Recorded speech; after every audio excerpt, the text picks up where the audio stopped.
Gents, soft portion of the news schedule, of course, but there is whispers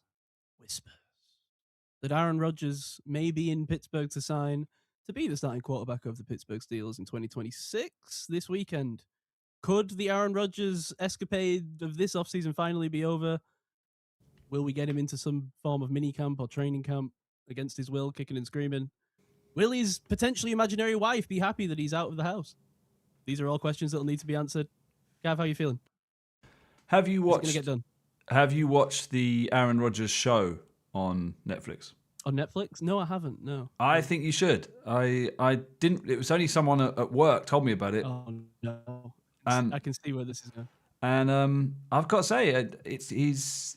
I mean, we've always known he's an interesting cat, but it's interesting to spend some time with him, being himself off football, talking about his relationship with football, how winning the Super Bowl very early in his career affected him, and struggling with what now.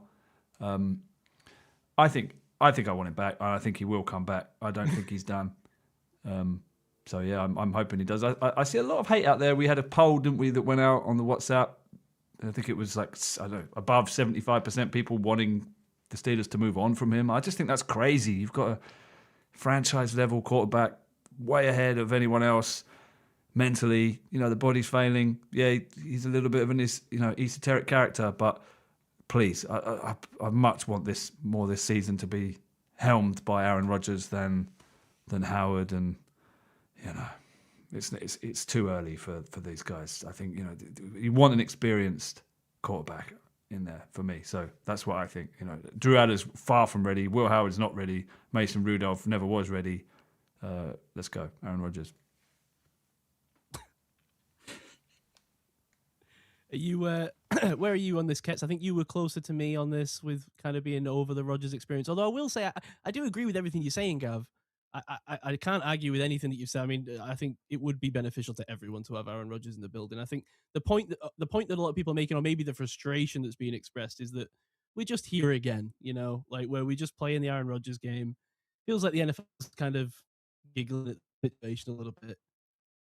Everyone kind of knows or thinks that he's going to play for the Steelers this season, but no one else deals with this kind of stuff. Do you know, I don't know. I think everyone's just a little bit over the experience already, you know, after 1 year, and I'm sure it will be the best thing for the organization. But Ketts, where are you on this right now? Is he going to sign this weekend? The positive is that we get to keep the Lovematic Grandpa, which I think is one of the best sound drops this show has ever invented. The downside, I think you've hit the nail on the head. It's just another year of just purgatory. Like, the best version of Aaron Rodgers, age 42, is he good enough to win a playoff game? Maybe one. Is he going to win consistently throughout the season? I don't know. And he's going to win just enough games that we get screwed out of a decent draft position. Now, I'm not saying necessarily tank. Every year Ketts roots for that number one pick. I'm not bothered about the number one pick, but just realistically, the state of where this franchise is in 2026, we are not a 1 year Aaron Rodgers away from winning a Super Bowl. We are further than that away. So realistically, having an aging quarterback for me doesn't really move the needle, even if it is an Aaron Rodgers. Like, we're still not going to know what, you know, Drew Aller. I mean, hopefully Drew Aller doesn't play, because I agree with Gav that he's a couple of years away from. He's got to be completely broken down by McCarthy and rebuilt up completely from scratch. But Will Howard, we're not going to get to see what he can possibly do if Rodgers has, 17 games under center. I don't think we're then going to know, do we need to draft a new quarterback? Do we not? Is Will Howard good? Is he not? Drew Aller, is he just going to completely drown at the NFL level? Presumably at the moment, yes, but we don't know. Sorry, yeah, not to interrupt you, but I was just to agree with you. That's exactly what I can't square away with this whole situation. I'll throw it to you, Rich, and get your thoughts, because I know obviously you're a big fan of the prospect of Rodgers coming back again this season. I think.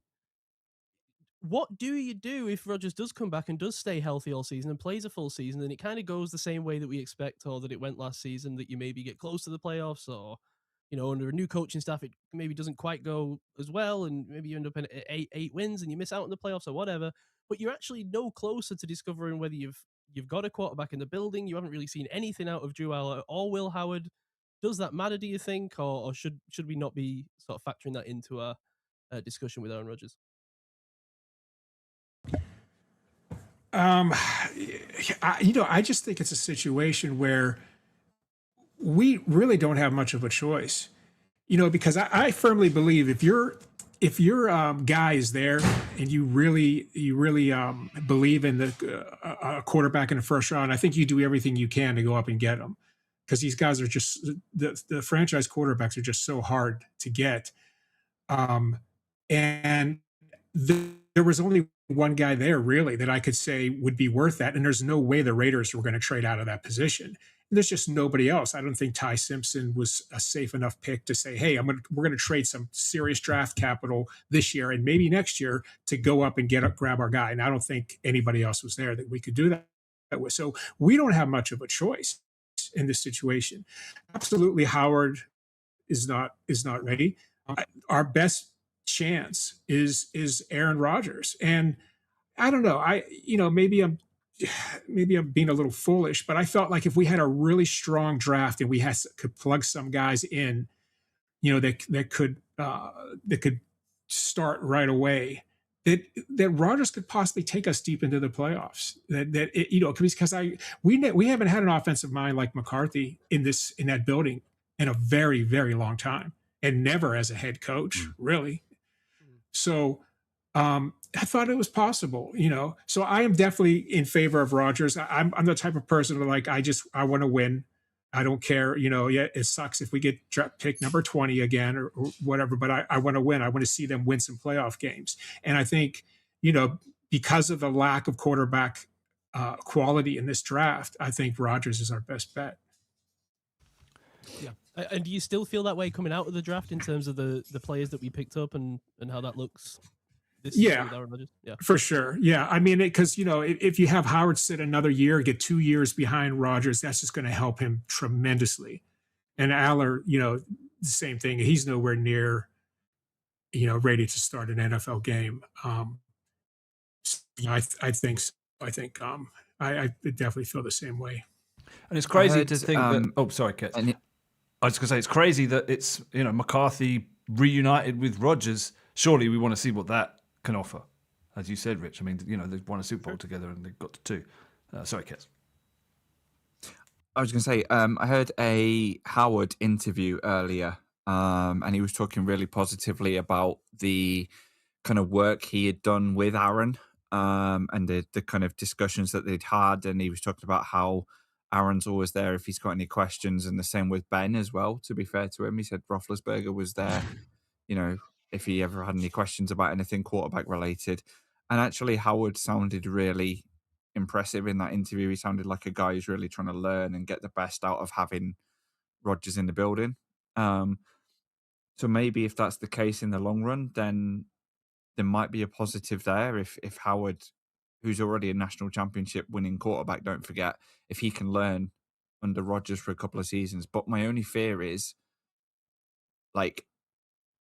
if Howard isn't given a chance, then we're probably going to end up with a position where the draft position is not going to be so good. He's then had 2 years. There's only 3 years left of his rookie deal potentially, or 2 years before we need to pay him again. We're almost in a position where we still don't know what's good, what's not. I mean, the coaching staff is going to have some idea. And maybe the McCarthy offensive mind factor of it, or maybe I'm still looking at this through a Tomlin lens, but actually this team's going to be completely different. But I guess until week 1, we're not going to really know what we've got, because obviously you never see everything properly in the preseason because it's all very vanilla in terms of offense and defense. But it'd be interesting to see what a McCarthy team looks like, I guess, under Rodgers as much as under Howard, or to a lesser extent, Aller. Yeah, that is the part that's pulling me in the other direction, Ketts, is the idea that, okay, so we're not going to see any Will Howard or Drew Aller if Aaron Rodgers starts the full season, but what you are going to see, like you say, is what Mike McCarthy could potentially do with some of these new pieces that we've picked up in the draft, and some of the old pieces that we've been crying out for years haven't been utilized properly as well. So, and if McCarthy is a QB whisperer, as he's known to be, so I keep being told, yeah. So he needs time to work with those guys. You can't just thrust them straight in. Sure. Agreed. Yeah. But what do you think of that, Gav? Because it's not, again, it's not. I agree that you don't want to thrust them straight in, but how do you get any idea if these guys are the guy? Well, we don't. The fans don't, but the coaches do. You know, they get OTAs, they get rookie mini camp, they get they get training camp, they get scout team reps, they get practice all season. So let's just play this out to its natural conclusion, right? We played this whole season. We finish with 7 wins with Aaron Rodgers. He retires and goes off into the quiet sunset in the cave. We start next season. We head into the draft next season with, I don't know, let's say the 13th pick and some capital to try and move up if we want. There's maybe 4 or 5 quarterbacks coming out next season. Like who knows? I know, but let's just say that right now, the way people are talking, that are potential first round options in and around that area. Are you taking one of those guys or looking to move up for one of those guys? Or are you saying, hey, well, the guys in the office think that, Drew Al has really got the goods, Well, that's what they've got. That's what they've got to work out, right? Are these guys they've got on the roster now, is their ceiling backup, or do they do enough to earn the shot that they don't draft one of these guys? But honestly, I think it sounds like this is going to be a generational draft. 27, 26 was kind of a bad draft. 27 at the moment, even if Arch Manning goes back, still sounds like it's going to be one of the best drafts of a decade. With some of the other talent as well, Jeremiah Smith, etc., etc., plenty of wide receivers to grab. It's going to be a loaded draft. So I think if you said they've got the 13th pick or something, they're going to be fine. They're going to be able to get a quarterback. But then if Aaron Rodgers comes in and plays this whole season, I don't think there's really anything that Drew Aller or Will Howard could do behind the scenes. They would have to do it on the field and prove it on the field against NFL competition to stop the Steelers from drafting a first-round quarterback that they happen to fall in love with, because we know how this works, right? And why is that a bad thing? Why is that a bad thing? So they take a first-round quarterback last. Okay, I'll tell you why it's a bad thing. Because why did we just waste a third-round pick, a week ago and Drew Allen? Then, if that's the case, Because if if one of these, this is going to go, if one of these guys turns out to be good, and we've got 2 quarterbacks, we've got how many teams over the years of like Ryan Mallett or whatever, you've got a backup that other teams are coveting. You become that team with the backup that everyone wants. That's valuable. Well, you can get tracked. There isn't 32 good quarterbacks in the league. Some got injured. That's a Ketts situation where you can pick up more picks for the next year. This is the trouble with Rodgers, though. This year he was the 33rd best quarterback in the league. That for me is the big in what metric question mark with Rodgers. In what metric? I can't remember what metric. Please don't say PFF. I don't know if it was PFF. It's KFF. Yes, Ketts. Football Focus. That's hard to believe. Really, the 33rd? Let me check. I've seen it somewhere. Get sweating now. No, I'm going to live Google. It's a list. It involves a list. It's sweating. I tell you what. I'll lead the discussion in a different way then. The big difference between wait 1 second. this year and last year. Do you officially retract that? Do you retract the third? No. I'm still going to research it in the background. Okay. The difference this year is, and this is potentially leading on to some discussions we've got now. You've got DK Metcalf. You've got Michael Pittman Jr. And you've now got Germie Bernard, whatever he wants to be called to his friends. You've got Roman Wilson. You've got then bit part players, and you've got maybe 2 tight ends that are one's blocking in Washington, and then you've got Pat Freiermuth presumably over the middle. That's a much better offensive sort of team that we had this current season that's just finished, and maybe that's the difference between us being one and done and actually having a chance to do something in the off season, in the playoff season. Well, let me sort of bounce off that onto the second thing that I've got on this list, because I think that translates quite nicely as we talk about moving away from the Tomlin era and into a new era of offensive football potentially. I thought this was really interesting. So please go and find it on Steelers Depot if you can. This is similar to last week. I found an interesting article on there. I wanted to talk about it with you guys. This is called Darius Slay exposes Steelers backwards defense. And this is basically just a write-up of Darius Slay's podcast. Did you know that Darius Slay had a podcast, guys? I'd be more surprised if a player didn't have a podcast at this point. Actually, before I don't want anyone to look this up. What do you all think Darius Slay's podcast is called? Let's get some guesses. Big Say No? Slay. Right? You'd think it would be something off the Slay name, right? No other guesses. It's press coverage. Pretty basic, Darius. Come on. I don't Press know. coverage. They better be talking about the Rossini stuff if it's press coverage, I tell you. Anyway, this is what Darius said. I thought it was really interesting when we talked. I thought he was highlighting. I'll read it and then we'll talk about it. I ain't gonna lie to you. That Pittsburgh stuff, that was rough for my dog Jalen Ramsey. We talk about Jalen Ramsey because that Hang on, shit. does Darius Slay has a deep Yorkshire accent? Just for the record. I ain't gonna lie to you. That Pittsburgh stuff was rough for my dog because that shit's backwards over there. Slay said in his Thursday press coverage podcast. That ain't TA shit, talking about Terrell Austin. TA ain't teach none of that shit in fucking Detroit. I'm going to use the full language by the way here. I apologize. They was outside leverage every fucking call. That's why you see when Ramsey ever got scored on, he's chasing someone that's running away from outside leverage. It's crazy. Them guys make plays, don't get me wrong. This is what these coaches were telling me. You play outside leverage, and if they catch the ball inside, it's on the D line because they're so good at batting the ball down. I'm not banking on that, Slay said. That's the only thing I did not like about the defense. Everything was outside leverage in the red zone. That shit was weird as fuck. I never played that shit. So completely, 100% agree with him. 100%. Right. And I just wanted to bring this up, Rich, because I feel like this is something we've been banging our heads against a wall about for years at this point, is this outside leverage. I feel like we come almost every game that we lose, someone brings this up. Yeah. Yeah. So it was weird to hear a player, an ex-player like Darius Slay, who was, a cornerstone of that, two-man cornerback room for a couple of years there. Really be very critical of it, and also suggest that it wasn't Terrell Austin, which I think points the finger at Mike Tomlin. Was it a case of self-scouting? We don't pass over the middle, so a team's not going to pass over the middle on us. You can imagine it, can't you? And by the way, PFF had Aaron Rodgers as their 29th ranked quarterback out of 43 qualified figures. quarterbacks. If you go by QB ratings, which is, before PFF came along, was the standard for the NFL for a very long time. If you go by that, Rodgers was number 14. So he's in the top half that way. I don't trust PFF at all. What do you make of the PFF demise? Have we spoke to you, Rich, since the PFF? Yes, great question.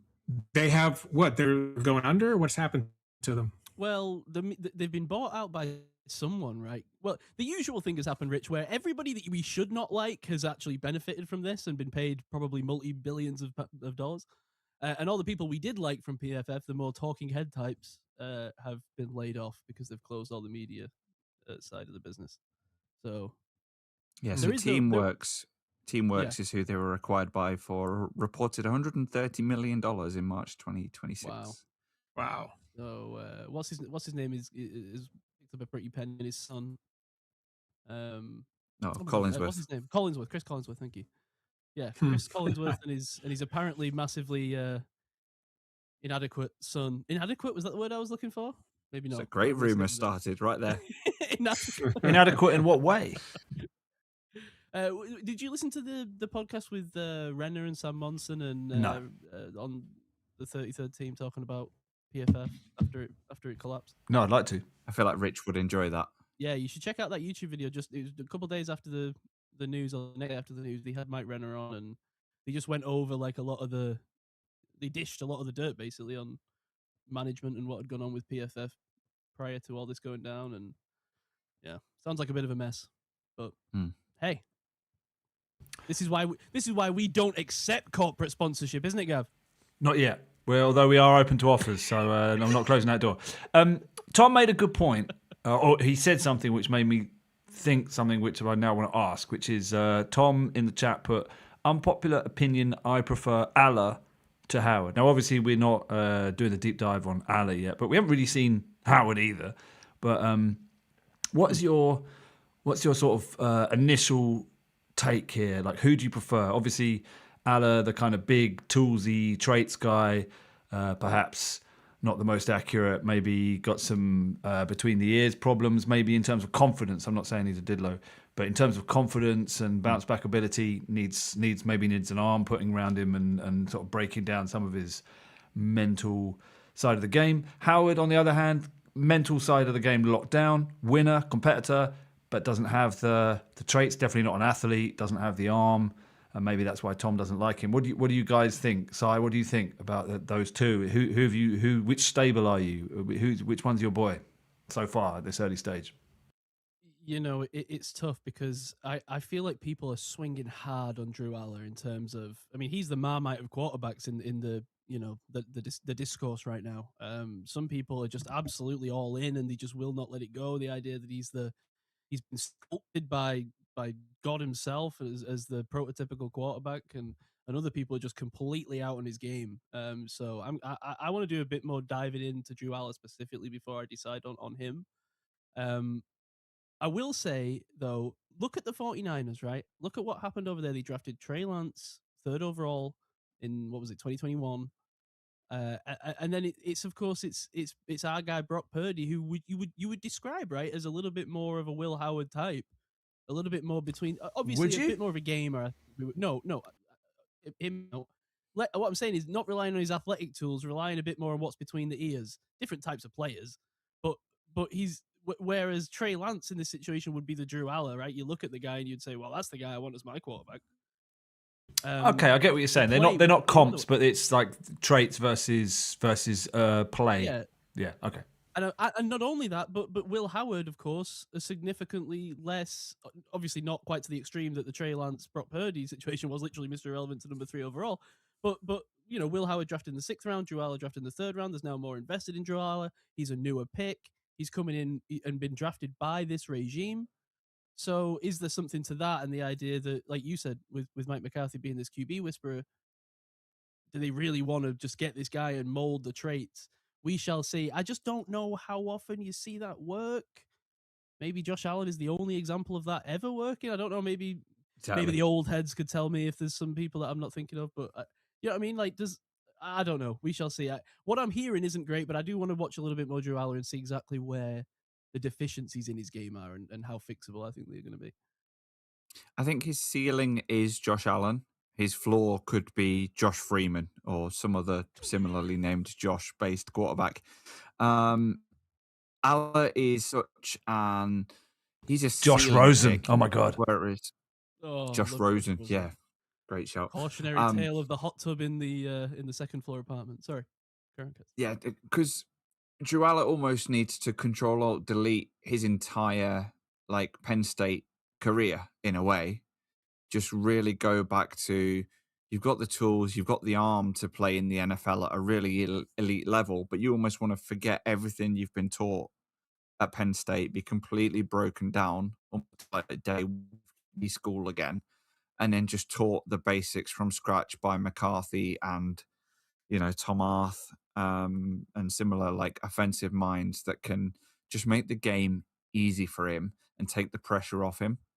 I feel like you need him to be in the background for a good, year and a half. Just have no pressure, just learn his game again, not have any kind of pressure on him. But if you put him in a stadium environment, he does have the mental capacity to fall apart. Compare that to Will Howard. He doesn't have the tools, but he is clutch. He knows how to win games of football, big games of football in big moments in front of big crowds and big stadiums. And, that's what he proved in Ohio State's championship run. And I think that's the difference between the two quarterbacks. You've got one that's the tools guy versus the other guy that's the clutch floor guy that will potentially come into an NFL game and be able to do something. This is my issue with the Pitcats, is that and I think it betrays a little bit what they think of Will Howard in terms of Mike McCarthy and I'm really getting thrown off by this Mike McCarthy thing, by the way. Every time I say it already, I can sense I don't know what I'm going to say. So forgive me. But it betrays that I don't think that brain trust really does believe that Will Howard has got the moldable traits, because if he did, why would you take...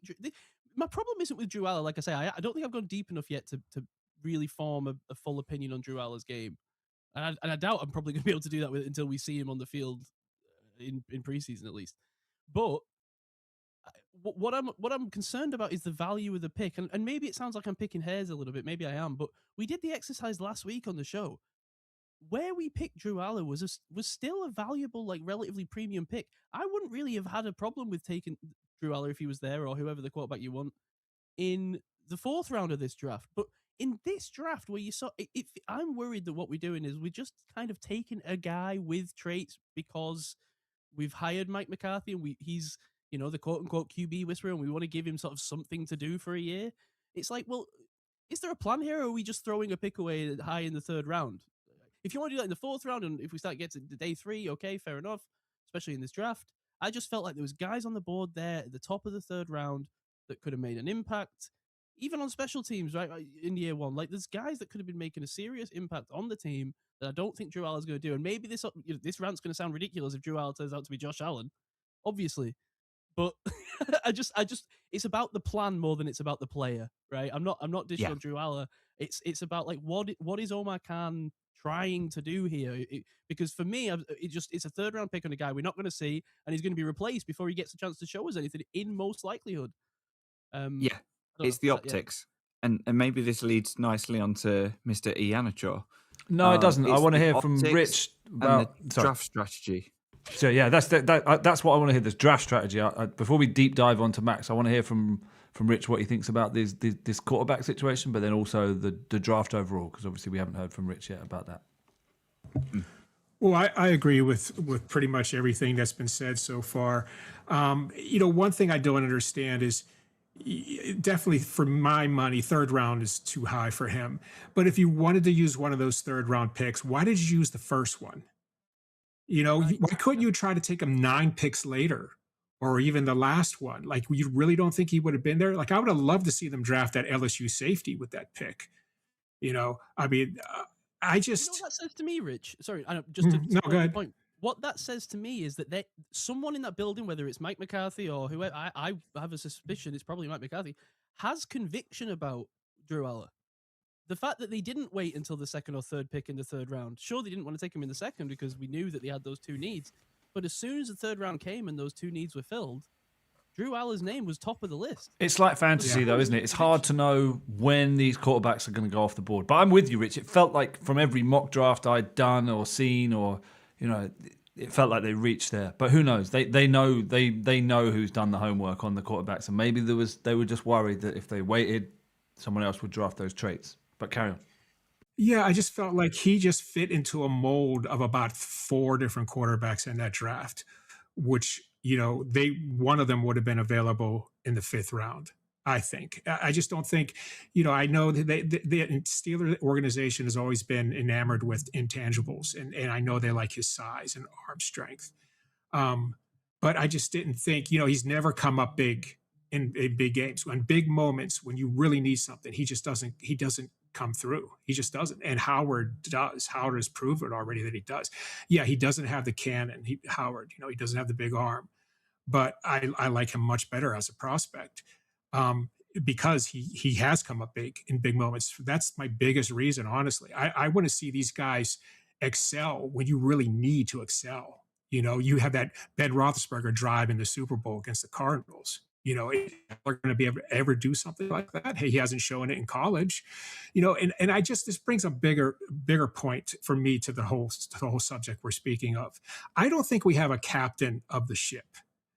You know what I mean? Like, when you have a ship, these guys can run the ship without the captain, right? They know how to do it. All the guys that are there, the officers, they could run that ship. But the captain's there because he makes key decisions in situations where his experience is going to come through and possibly save the ship or whatever it may be.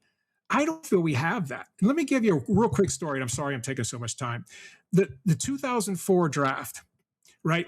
Colbert and Cowher both loved William Andrews. He was like the top-rated guard in the draft. And they wanted to draft William Andrews. And he became a decent player, made 2 Pro Bowls and made a first-team All-Pro as well. So he became a decent player, not a bad pick. So they were all primed to make that pick. And Dan Rudy stepped in and said, no, that's not the pick we're making.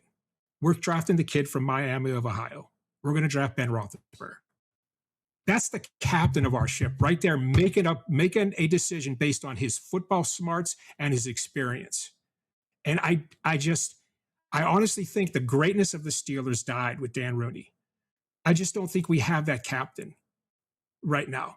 And that's why when I see a draft like this, I just feel like there's no captain. There's no one steering the ship. I don't want somebody like Jones that's going to jump in and make every decision and make bad ones. You got to trust the people that you hired. But when it's really important, I want that guy to step in there and go, no, I don't think that's the best decision. Based on my experience, I think we should do this. And we don't have that. So you're blaming ownership? Stronger. You think it's yes, 100%. 100%.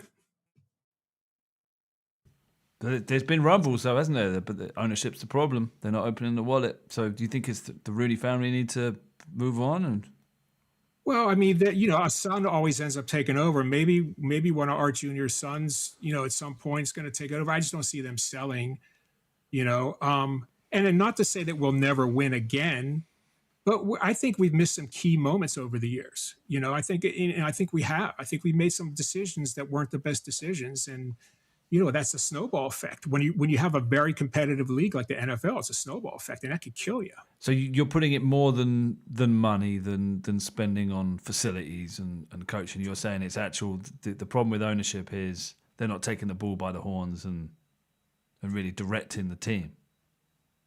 I don't think he's capable of it. I don't think he's the football man his father was.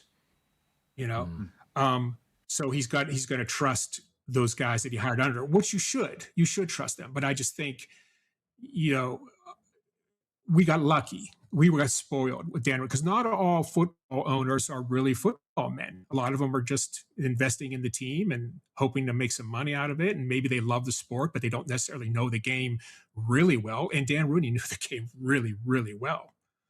So I think we got spoiled. And I think a lot of people didn't realize it, how important he was to that organization. So I'm not. Do you think it takes a great owner to build a dynasty? Because come to think of it, I mean, it does seem to be a common occurrence, right? Whatever you think of Robert Kraft, and it seems Glazers, to be common. Yeah. I mean, look, there's a reason why some of these franchises never even been to the Super Bowl. Yeah, it all starts at the top. It always does, no matter what the sport is. I always viewed it as more of a kind of, you can certainly have a bad owner, and an owner can drag you down to the very depths, as we've seen in Washington and various places. But there was somewhat, at least in a league like the NFL, of a cap of the impact and the impact an owner could have on a team's success. But then you do see, I think, owners that make really insightful decisions and insightful combinations within the front office. We think about Robert Kraft and the Patriots dynasty in recent times, but I'm sure there's other even better examples that I couldn't even begin to think of. But I do, I mean, I do tend to agree with you, Rich, and I think what you've done really is summarize my thoughts into a much nicer way of putting it, what I said last week, which is that Omar Khan in this draft, I really felt that without Mike Tomlin sitting there, I didn't know who was in charge anymore. I used to feel that and again, Rich, like we've not always agreed on Mike Tomlin, but I always felt safe and cuddled and warmth by Mike Tomlin, right? That was his strength, yeah. Right, and I suddenly didn't feel like that in this draft.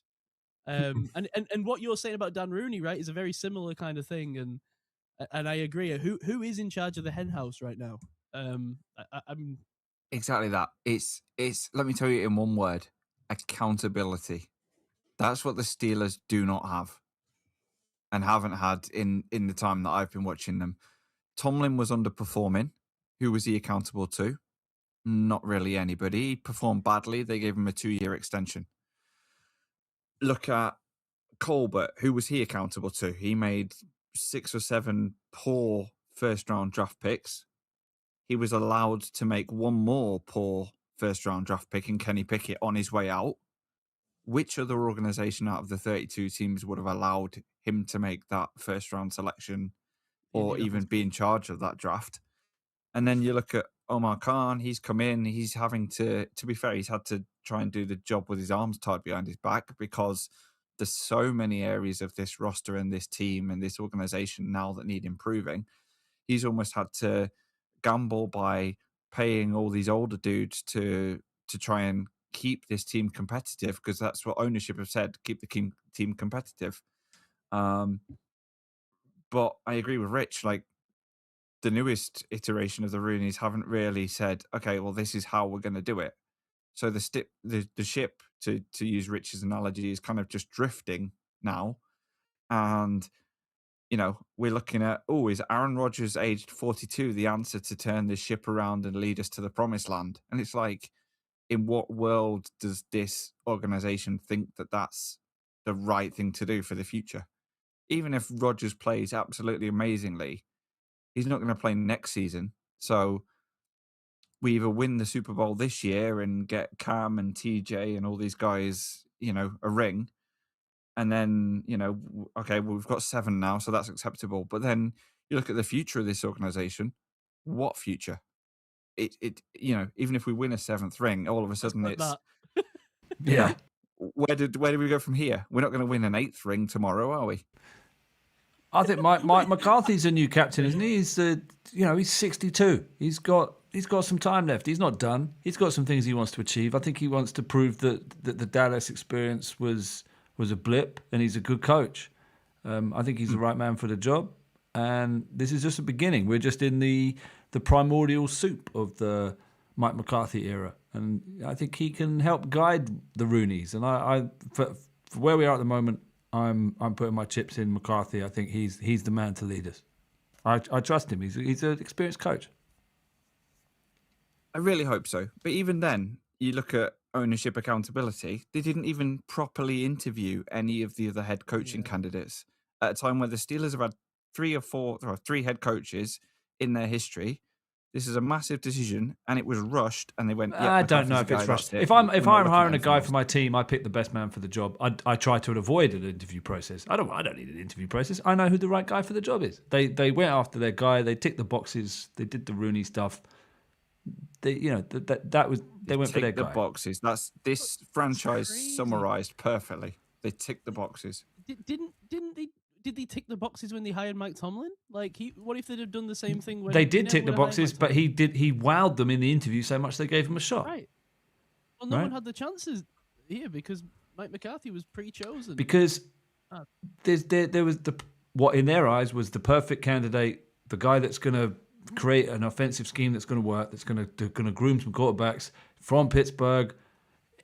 He's a known commodity. He's not some whiz kid coming up that's. You don't know how he's going to command is he a leader of men, etc. This guy is. So I feel... I don't want to make this like a pro or anti-McCarthy thing, because I think we've all come around a bit on McCarthy since, the announcement was made, and we're all very willing to give him a chance. I don't think that's the problem, is it? It's just, as Rich says, maybe this changes, right? Maybe by the end of the season he is the captain, right? We can get him a little hat.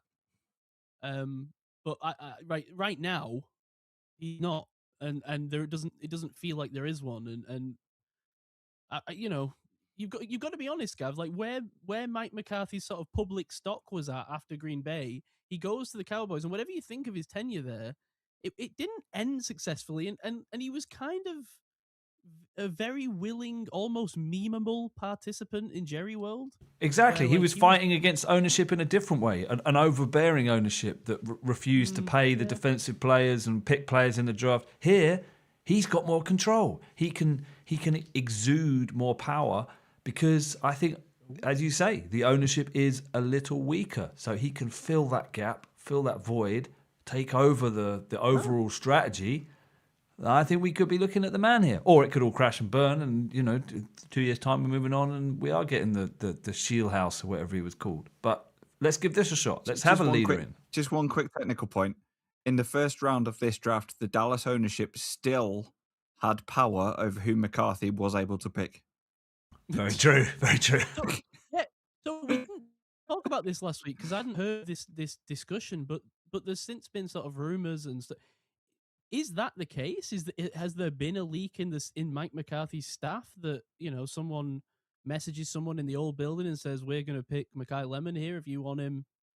You got to I heard the story to that side. Did you? You didn't hear the story? Oh No, nothing official. What have you heard? No, I just saw this morning. Supposedly, what the story is there's still some people on McCarthy's staff that were with him in Dallas, Mm. and Philadelphia contacted those people Right. and asked them, "Hey, who you guys going to pick?" Or I'm sorry, Dallas, the people they know Dallas, because they work together, so they know each other. So they called, "Hey, who you guys going to pick? Who you guys after?" And these guys told them. And so they took that information, went to Philly, and go, "Hey, we know Pittsburgh's going to take Lemon. Do you want to move up in the draft and right in front of them?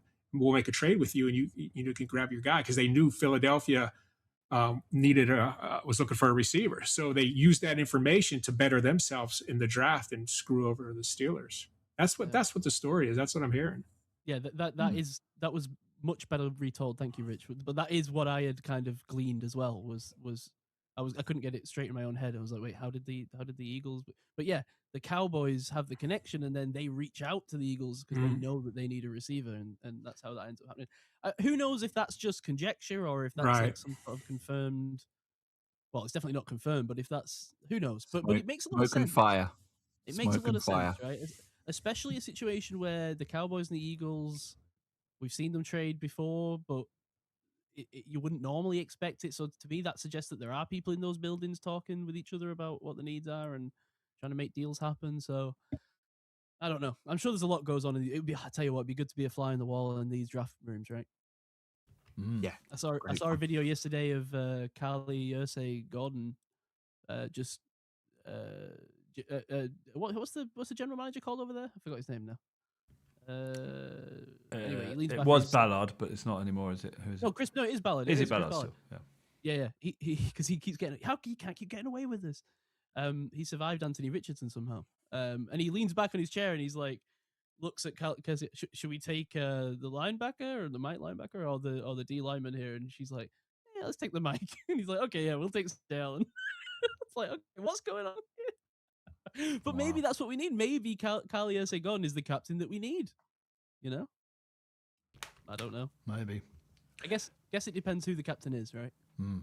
Rand throwing in grenades in the chat saying that the Steelers should reset and bring Baker over next year. No. I mean, I'm not sure about that one. I think if they groom Alla and Howard next year, they've got to give one of them a chance. Plus, they're rookie. I think that's time. But this year, Rodgers for me. So, Rich, how are you feeling on draft night? How was your draft experience?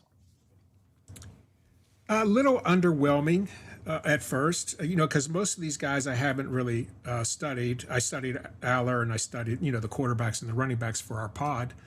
But so at first a little underwhelming. I'm feeling a little bit better about Iheanachor.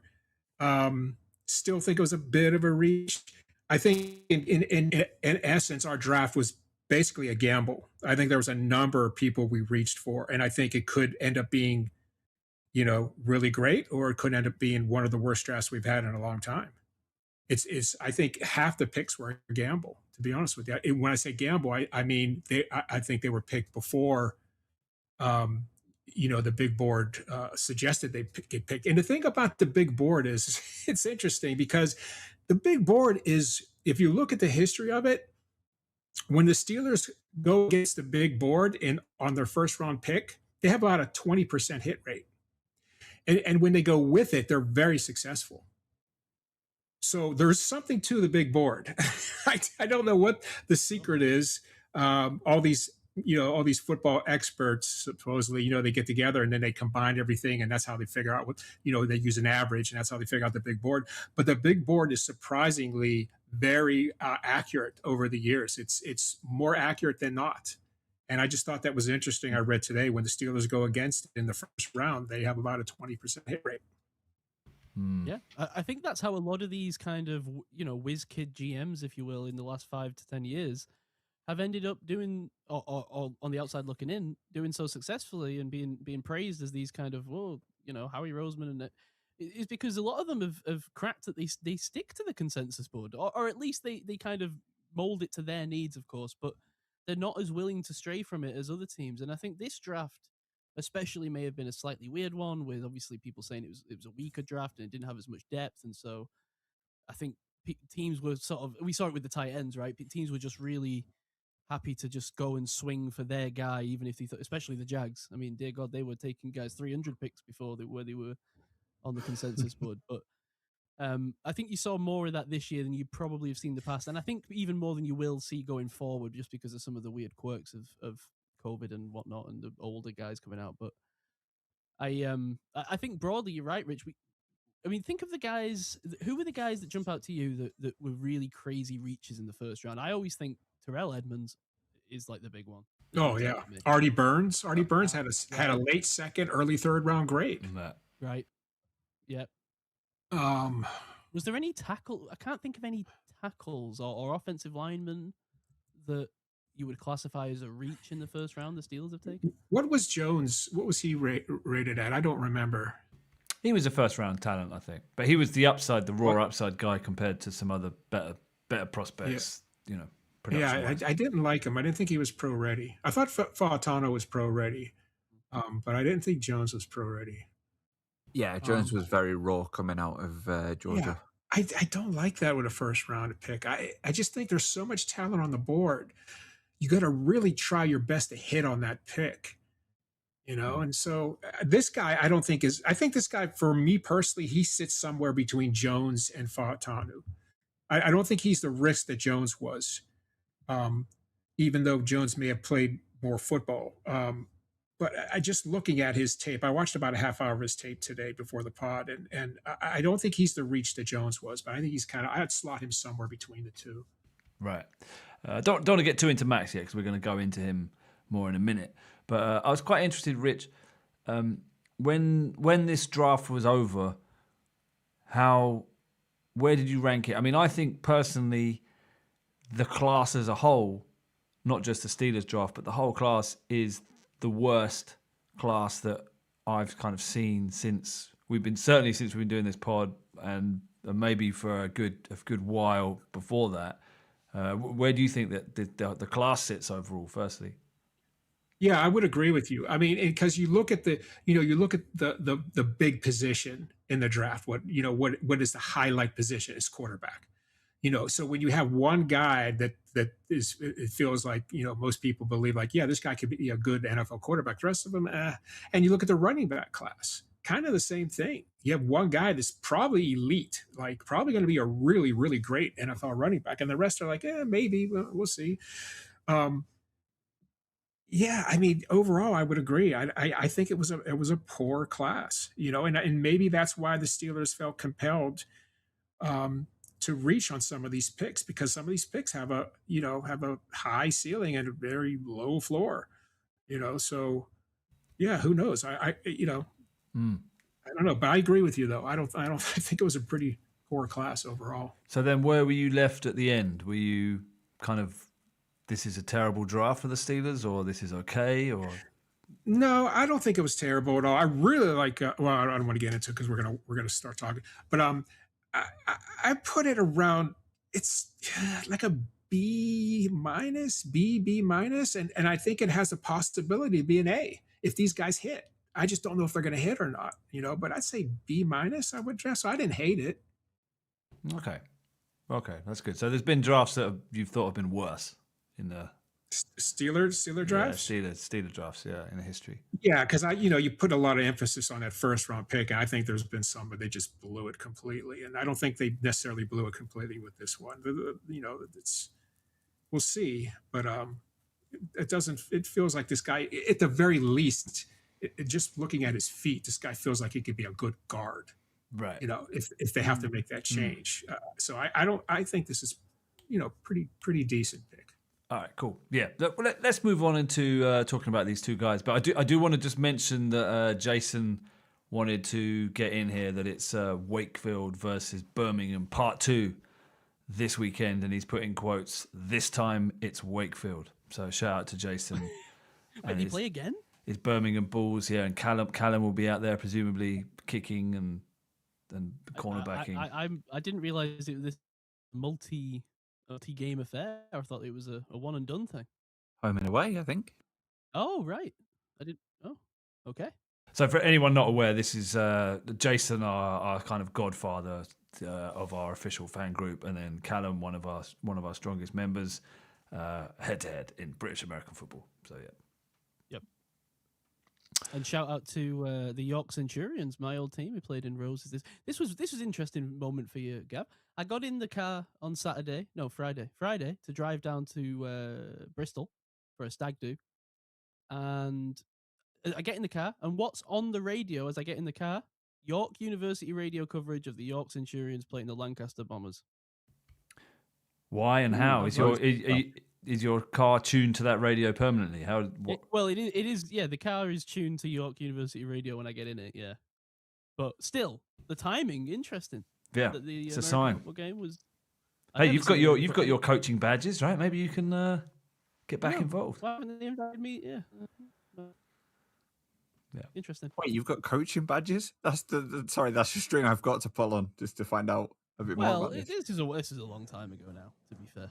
But yeah, I You're got the a level 1 coaching qualified badge. British American football coach. Yeah, I assume there's no deadline on that thing. Expiry date. Jason, let us know. Oh no, they're gonna lump me in now. I'll be a fourth official at the next Birmingham Bulls game. Chain crew.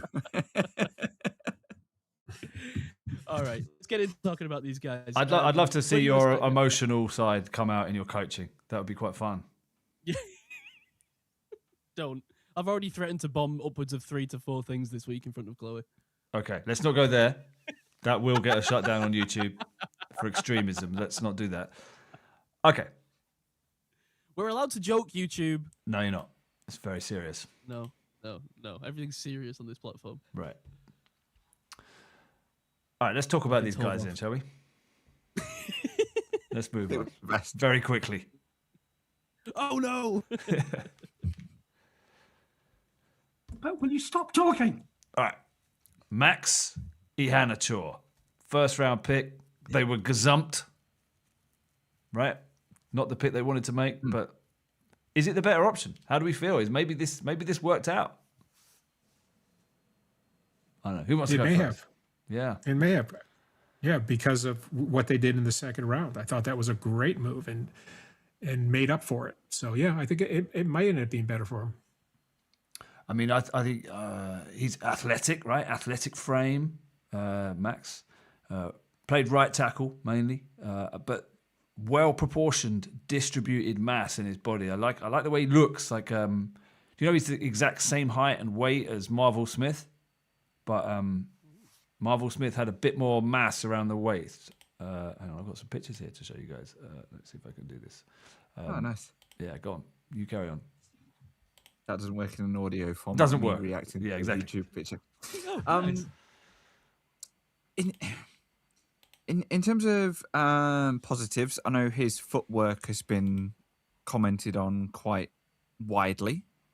I took the approach of I'm going to watch a good game of his and a bad game of his. So I watched the TCU, whoever they are, 2025 tape, and I watched the Texas Tech tape. So the TCU tape was supposed to be his kind of bad, in inverted commas, tape, and the Texas Tech tape was supposed to be better. Obviously, Texas Tech were the number 1 rushing defense when they faced them in Week 8 in 2025. They had, David Bailey, a number of kind of top 10 in this draft picks that were taken. The Texas Tech offense was really good.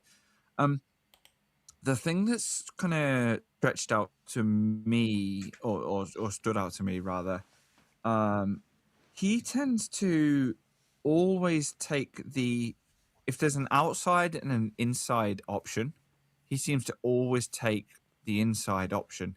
Now, I don't know if that was a kind of an Arizona State scheme related thing. Did you guys notice that? I did. I actually liked that. I thought that was gap to look discipline. at? I thought that was gap discipline. I liked how he, he's still learning the position, but I think he wants to keep that A gap tight, and his sets are quite flat. They're not deep, and I think with his movement skills, I think he can cover ground. I just think he doesn't want to get beat on the inside because that's the shortcut to the quarterback, right? So he's keeping tight to his guard's hip, keeping the A gap tight, and making the rusher. He can cover ground, making the rusher go the long way, and thinking that he's got the coverage ability. I'd rather that than him just naturally trying to overset to the right when he was playing right tackle and leaving a yawning gap for the rusher or to stunt through or someone. I think I like that. I like that personally. Yeah, because as you say, his superpower is his lateral agility, right? So I think he can probably stand to overcompensate a little bit to protect the inside. And then the other kind of big thing that I noticed, and this sounds like I've picked two very negative things out, but I haven't. It's just two discussion points that I wanted to run past you guys. The second thing I noticed is he doesn't really attack at the point of attack. He just seems to kind of stand there and wait to see what the defender is going to kind of do. I don't know if that's good technique or is that bad technique. No, you've hit my biggest con with him, which is he's a sponge. He's a sponge tackle at the moment because he's got no hand skills at all. His hands are dead.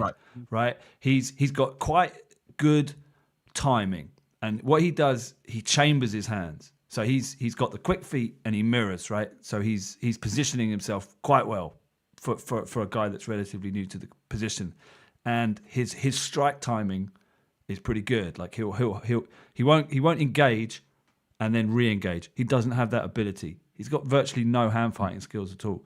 But to counteract that, he's patient. He waits and then he strikes.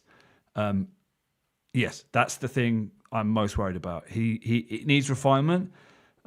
He's got no ability to detach, reapply, and overcome. That should be the focus of coaching. And he doesn't extend his arms through his blocks to control. So he keeps his elbows bent, which is a technique.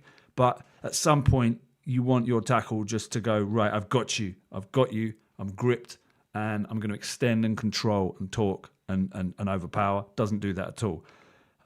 He just tends to grab with outside hands. He keeps his arms bent, and then if he does try and control, he goes outside.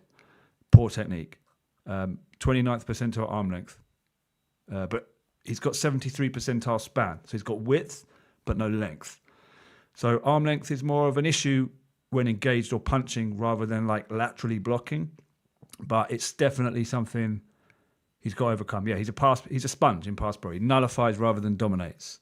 If he improves his hand skills, gains a bit of top power, gains a bit of skill, I think he can start to own defenders rather than just absorb. But at the moment, what you've got is an absorbing space eater, and it can work. I think, you can throw him out there and it would work. But yeah, he's not going to be a Pro Bowl tackle in year one. That's for sure.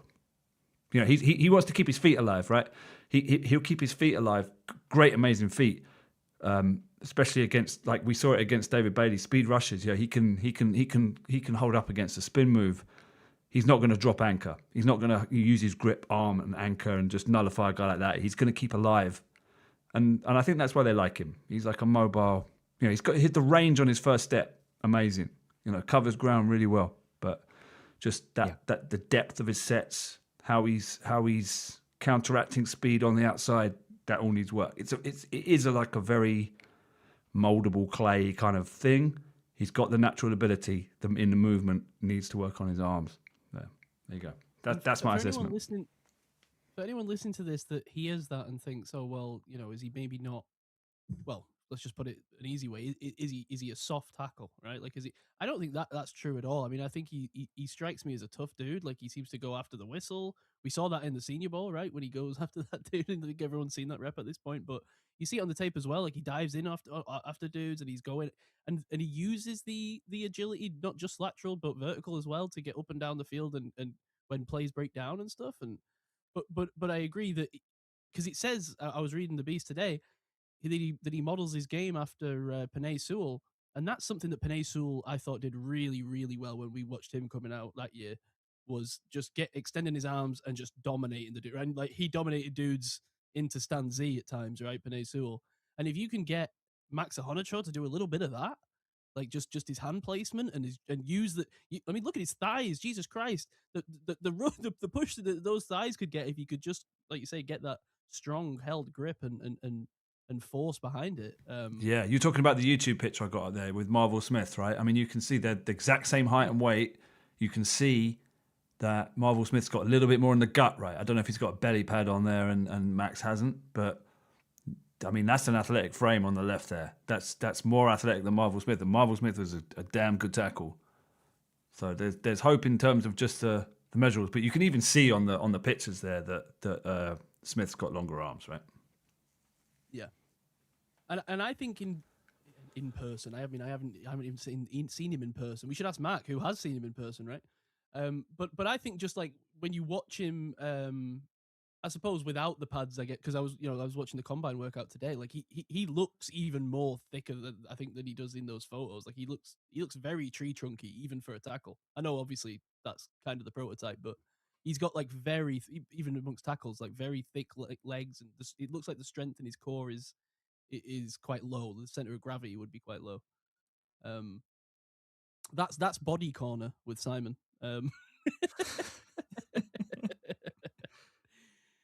Getting quite good at assessing men's bodies, aren't we, Gav? We are. We've been doing it for a while now. It's another sound drop in the bank. Solid work. Has anyone got it? Go on. I was gonna say, what did we think to his like football IQ in terms of like identifying blitzes? Because I had a note in the TCU game that he potentially, and again, maybe this is just trying to protect the A gap and kind of allowing the outside to be a little bit more free.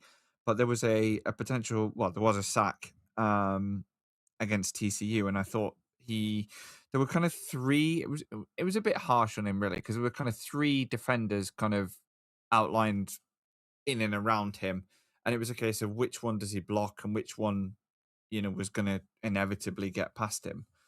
And it was a case of the guy, I think it was a late blitz that came in and got to the quarterback.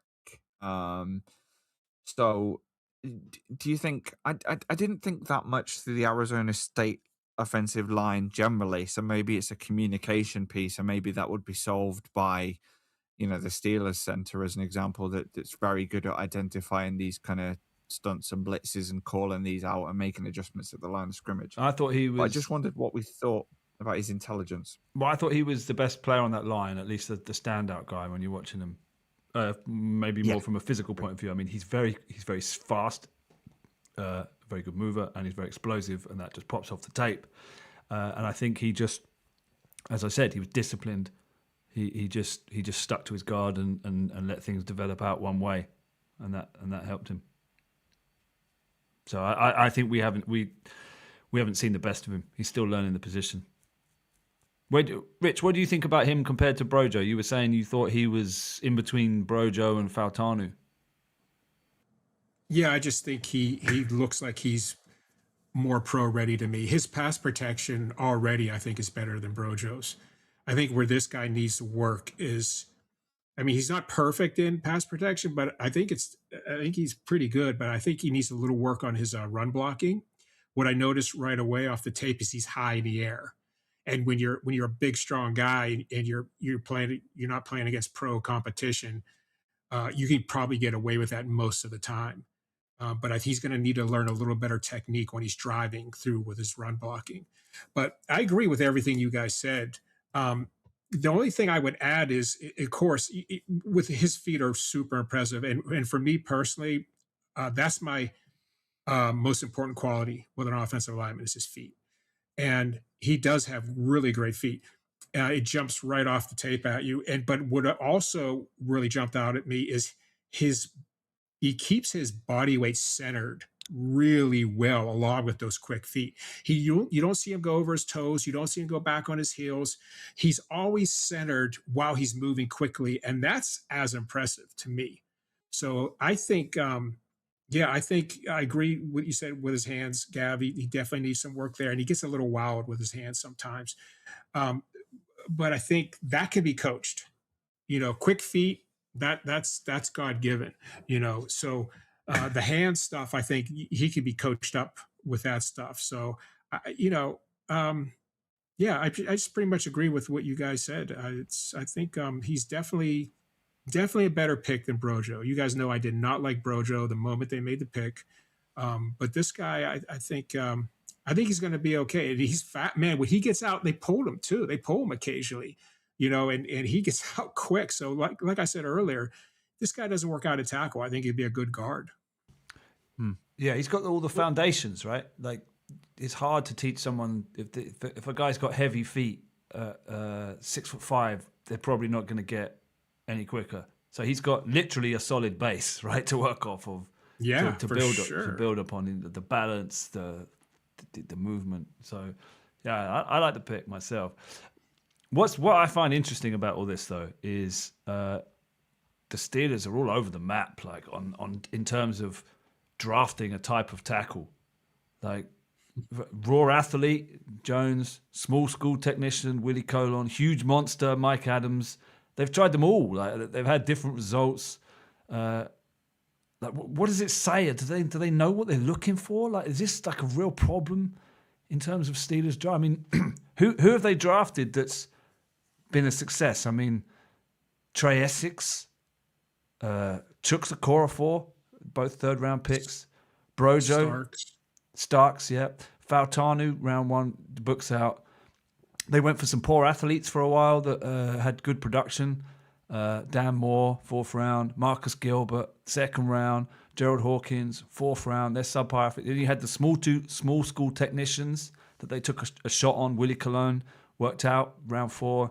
Kelvin Beacham, round 7, worked out. Matt Filer, UDFA, worked out. Then you got the huge guys. Obviously, they brought in probably the best one of those they brought in was Flozell Adams, the 35-year-old in the Super Bowl run to replace Colon. Mike Adams didn't work out. Max Starks, he was another huge guy, right? 3rd round. So I don't think they have a policy. I don't think they know what they're doing when it comes to drafting tackles. And I'm hoping that they've just through randomness they've hit on Iheanachor here. But I mean, what do you think, Rich? You've been watching the Steelers. Do they know what they're doing when they're drafting tackles? Well, it's you're talking about different regimes too. You named quite a few players there from different regimes as well. But in general, the Steelers, traditionally have not really valued tackles as much. And a big part of that was they've been always known as a running team since the 70s. So you look at all the Hall of Famers that they have, and they have a ton of Hall of Famers. There's no offensive tackles in there, and I don't see that happening anytime soon, and so they obviously place more importance on the position modern day because passing has become such a big part of the game, and you have to have some good tackles. But yeah, I mean, that's a big part of it is historically the position hasn't been super important to them. They've had some decent guys in there. John Kolb in the 70s was a good tackle. Yeah, like I said, there's not one Hall of Famer. And I can't even think of guys that really made the Pro Bowls that much at the tackle position for the Steelers. Right. So I was doing this exercise thinking who's the best tackle I've seen play for them in the time I've been watching. And I think it might be Marvel Smith. Who Smith, probably. Yes, yeah. And this guy's got the exact same measurables and played for the same college. He was drafted in the 2nd round out of Arizona State in 2000, 6'5", 320, same height, same weight, nowhere near the athlete that Iheanachor is. Marvel Smith, 9 seasons of left tackle play, Super Bowl winner, injured in the 2008 run, back problems, ended his career, but was a real blindside pass protector who was also, his run game developed, right? He got better in the run game, and maybe that's the path for Iheanachor. So I'm really leaning into this Marvel Smith thing. Can he be the second coming of Marvel Smith? Maybe, he's probably a better mover than Marvel Smith. But let's hope. That's the hope. Yeah. Just on that kind of run game point, just watching the tape that I didn't really see the stereotypical right guard. We talk about road graders a lot on this podcast, and we have the sound drop, etc. I didn't really see him run at a guy and put him on the deck. I don't think that's necessarily his game, but I think that's worth commenting on. He's more of a kind of he's not such a mover of men. He's more of a subtle position, do just enough to let the running back get past him. He's a Kind of bodyguard. player. He's a bodyguard rather than Yeah. a road grader, rather than a bulldozer. Yeah. Yeah, I just thought that was important to highlight. Given Would the you context. potentially describe him as a dancing bear? Absolutely. That's exactly what he is. Mm. I'm quite excited for him. The more that since watching the that. tape a bit more, diving in, looking at the measurables and where he fits, and the athletic testing, the explosive numbers, I'm increasingly excited about him. Actually, I agree. I was excited when we made the pick. Because I'd been lulled in by this talk of God, what's it? I always forget. I'm terrible with names on this show. The tackle in Philadelphia that everyone kept comparing him to because the international pathway thing. Oh, the Australian guy. What's his name? Yeah. We did this last week. Jordan Second Mailata. week, I don't know what's wrong with me.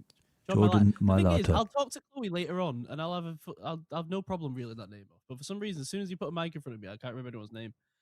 Anyway, that's enough of me being inadequate. Just like Chris Collinsworth's son. God bless. What were we talking about? This is what I do. I just go on streams of consciousness until I forget where I started.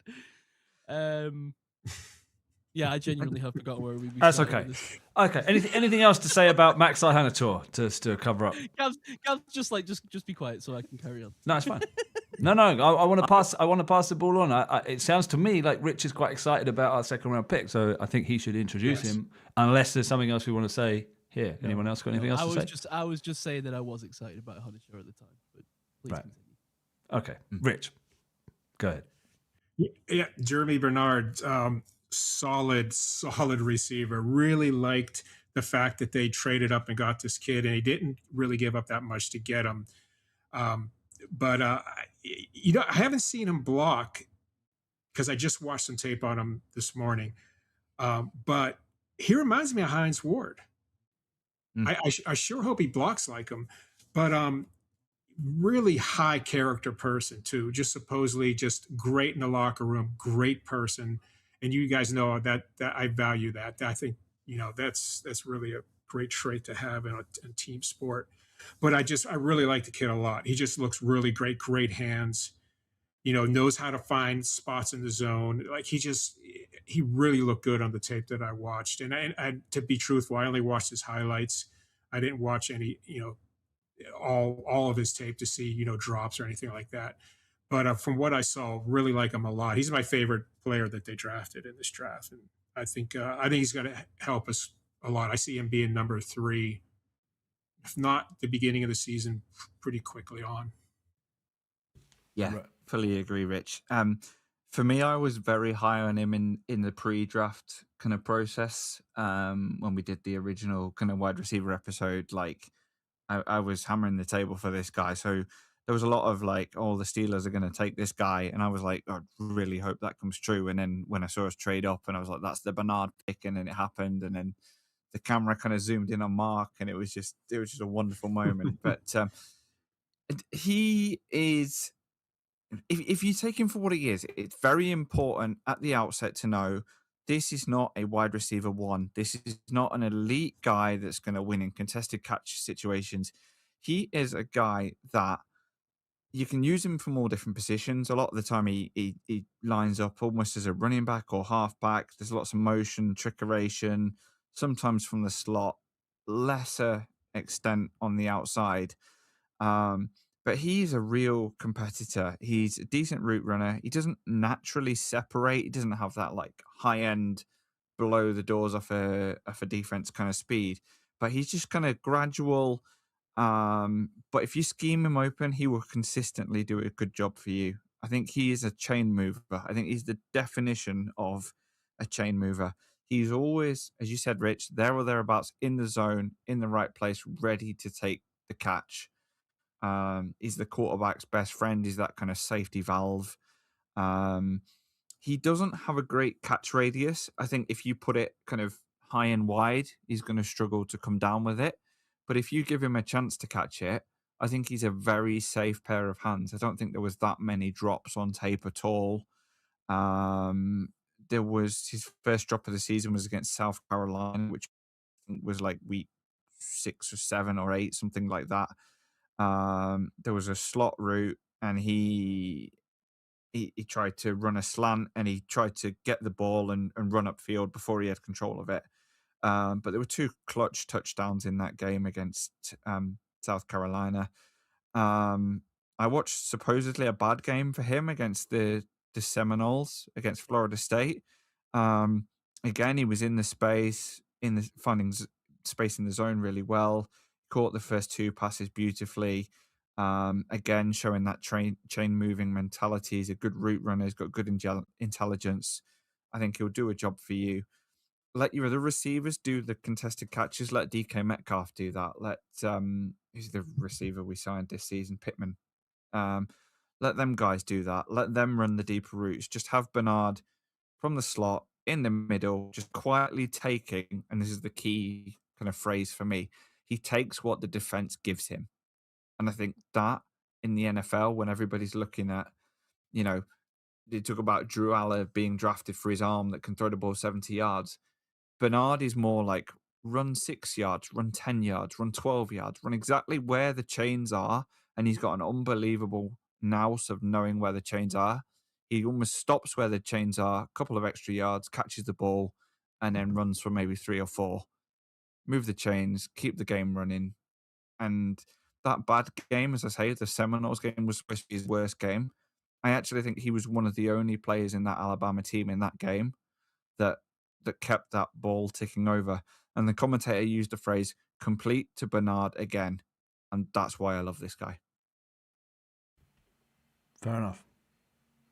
Si, what do you think?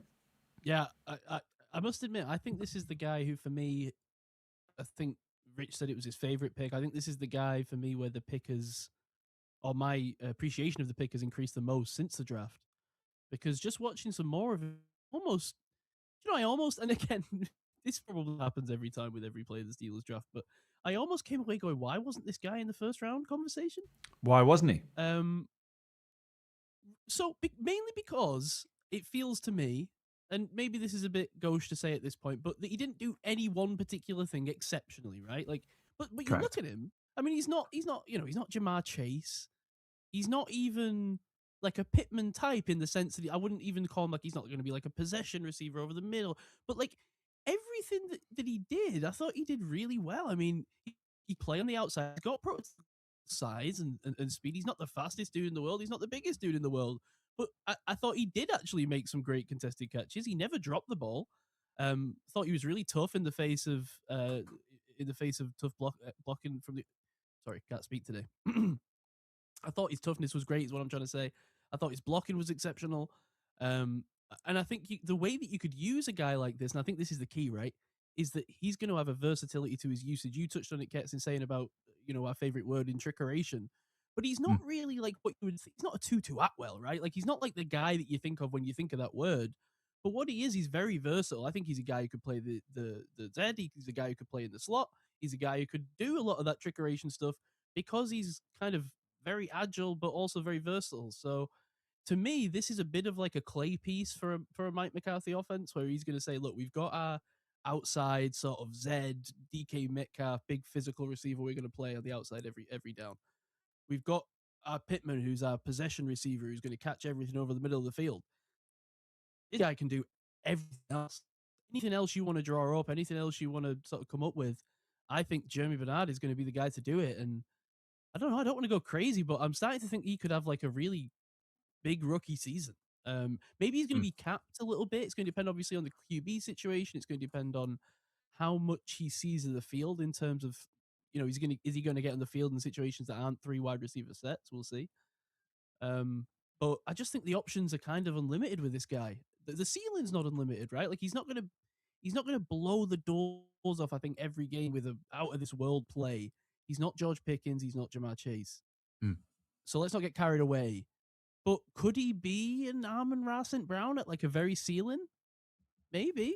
That's he's far from that ceiling right now, though, isn't he? He's nowhere near. Yeah, absolutely. No. But I'm just trying to sort of. I like to label like a ceiling and a. You don't want to put a floor on a guy, but you know what I mean. Like, what's the very best version of what this guy could be? Well, Hines Ward's a good one. Good comp. Hines Ward, yeah, as Rich said, was a great comp. Yeah. he's going to be the forgotten guy in this offense, but because of that, he will eat very well at the table because he will just be there when the defense are concentrating on everything else. Bernard will just be 12 yards, 10 yards, 15 yards. He won't be 70 yards, 80 yards, 60 yards, anything ridiculous. He will just be 6 yards, 11 yards. He's an accumulator. That's the perfect word for him. He strikes you a bit almost like as one of these guys that on another team who you almost like don't even hear about that often, but then you look at the stats and it's like, man, this guy had like 60 yards every game for the last like 12 weeks. Like, what's the guy on the John Jennings? Feels like that Marvin guy. Jones is the guy that I think of. Right. Yeah. Not now, Yeah, but that's back, a good one. back in the day. Yeah, the Bengals. Yeah. Yeah, or the Lions. Yeah, I feel like he could totally be that guy. And haven't we been looking for this? Or like, we've tried it with the Mike Washingtons and the, name the receiver we've drafted and then kind of like thrown around as the third receiver and never really got involved. That CK3, right? Ultimately. So, but yeah, ultimately, all that to say, I love the pick. I think we got great value here, and I think he might be a guy that was sneaky underrated. Like I say, just because he's not like a freak in any one particular way. Yeah, all rounder, like probably better all round wide receiver than exciting prospect. Probably better football player than fantasy prospect. So it's not a guy I'd be hurrying to draft in my dynasty rookie draft. Ketts, I noticed you did. Are you taking shots at me because I did that? No, I don't think it's a bad pick. It's a bad draft, so I don't think you can go wrong taking him in the second round. But I'm not saying I just don't think you're not getting a steal in the second round because I think his upside is capped year one. I think the floor for him is wide receiver 3 this year, and he can't separate. And he ends up being Miles Boykin, right? Blocking and... I don't like this. You're dampening my enthusiasm. But I think the ceiling for year one as a rookie, I think he could work his way up to being rotated in at wide receiver 2 because of that blocking ability. He can help you out on early downs, and that can get you that wide receiver 2 work. I think he can affect the run game, and they can move him around and they can do stuff with him. They can get a chance. I think his blocking game is AFC North ready. Right, insert blocks and screens. It's full of it. His tape's full of it. Like, love it. It's good stuff. I don't think he's going to be a deep threat ever. His catch radius, as you said, his ball tracking. I think that's the weaker side of his game. I like his dig routes. I think he could live as an intermediate receiver. So you've got DK going downfield. I don't think if you've got 2 wide receivers, I don't think you're going to want Pittman and Bernard on at the same time. I think they're going to, unless you're doing, a crossing, both doing digs from the other side of the field, each other, possible. But I think you're going to want DK going deep. I think you're going to want Bernard intermediate dig. I think that's where he's going to make hay. I don't think he's a shifty round the line receiver. I like his release. He's got more than what I was expecting at the line. He's got a little something. He's got a combination of like jab, step, fake, drum hands, and he's got some nice body strength to like force through a bit of coverage. Like a guy will try and jam him. He'll step, get away from the jam, and then he's got enough strength to power through and enough speed. He's not that fast, but he's got enough burst just to break one away, and then. But he hasn't got the long speed to escape. But then he's got enough of a cut to turn in strong hands, and he can take a 10 to 15, like you were saying, Ketts. Exactly that, 10 to 15. I think that's going to be Bernard's catch range. I don't think you're going to be wanting him. I personally wouldn't want him as the receiver in the screen game. I'd want him blocking in the screen game. But then sometimes you might fake it, and he actually turns that screen block into a sort of a sneaky inside dig or wheel across in front of the quarterback, becomes between the hashes receiver. So yeah, I like this guy. The 60 percentile 40, it's not terrible. Contact balance good. Is tough at the catch point. He's not afraid to. I've seen some plays where he's running through traffic. He's looking backwards. He's looking back to the quarterback, but still running. He knows he's going to get hit. He brings the ball in, takes the contact. In fact, I've seen him dodge that contact as well. So I think going over the middle, I really like him. But I do see some issues at the actual catch point in terms of dominance. Doesn't work back to the ball. I'd be working on that with the coaches. I want him to, if we do a Hank concept, he turns back, comeback route. I want him to see him fight back to the quarterback to win the ball. I've seen him, he just stands there, and I've seen him, there's a little bit of an underneath threat, like getting picked or the DB coming in to make a play on the ball before he is. So a little bit more aggression at the catch point I think he could do. I don't think he's ever going to be a 50-50 guy. He's not an acro catch. You see the acro catches I've seen him try to pull off, fails. That's my biggest concern is what he actually does at the catch point. I think he's going to get slightly owned. I don't think he's got the arm length to reach. I don't think he's got the body control to pull off those acro catches. So that's a concern. But breaks on his routes, good. Speed changes, change of direction. He's not elite fluid, but solid for his frame. The roots could sometimes be a little bit sharper and more angular. He's kind of curving his roots a little bit. The concerns testing-wise, 15 percentile vert. He's not got that jump. And 13 percentile arm length. You said it, Ketts. The catch radius is small. I've seen him drop a few extension catches, juggling them, trying to bring it in, not quite doing it, and not an amazing tracker. So, yeah, he's not going to be that deep guy. And he's a slightly weird combo of short arms, big hands, good 10-yard split, elite 3-cone, poor vertical. I think that pushes him away from that long catch point Steelers archetype, moves him towards more a compact separator, like multi-role player, but kind of unique profile. His mock draftable comp, the strongest percentage comp is 82.6, which is really low, which tells you there's not been many players like him in the NFL and it's his arm length that throws that up. Strongest comp is Velus Jones, who is now converted to being a running back, which is weird. He's not like Velus Jones at all, but that's the closest match to his testing. So what are we seeing here?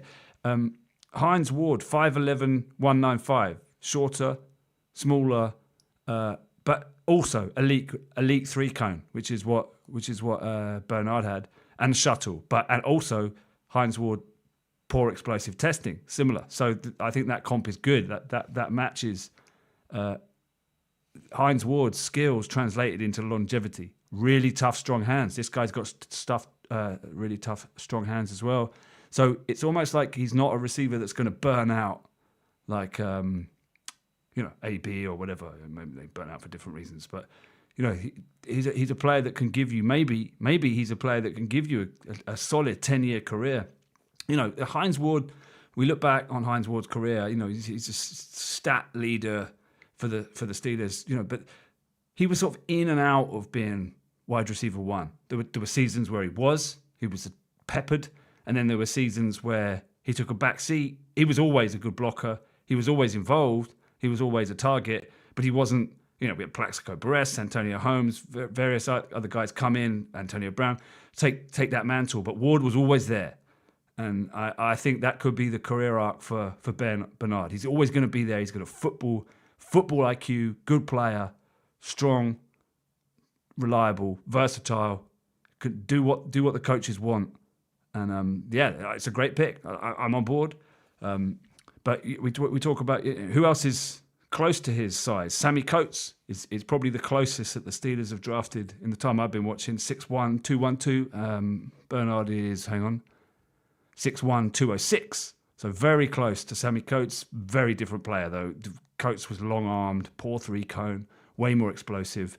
And the thing that killed Coates was his hands. He had poor hands coming out of college, and then he had got hand injuries in the pros, which just his hands turn into holograms, which is not going to be a problem for this guy. Bernard's got the big, solid, strong crab hands. So that's not going to be a problem. So he can basically... Love the crab hands. Coates is ejected as a comp. So, it basically is Hines Ward is the closest comp. So, well done, Rich.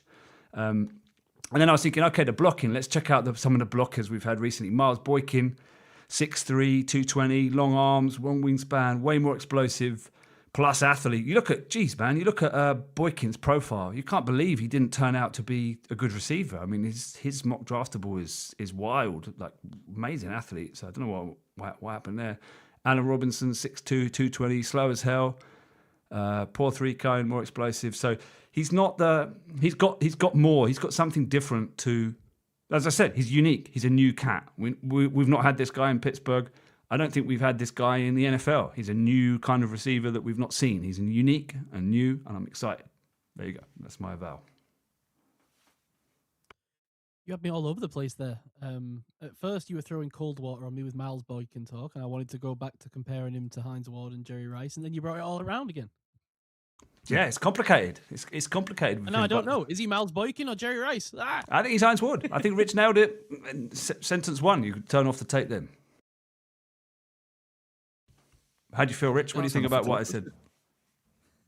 Yeah, no, I from what I've seen, it sounds like you hit it pretty well. I haven't done nearly the studying that you have, but everything you said made sense.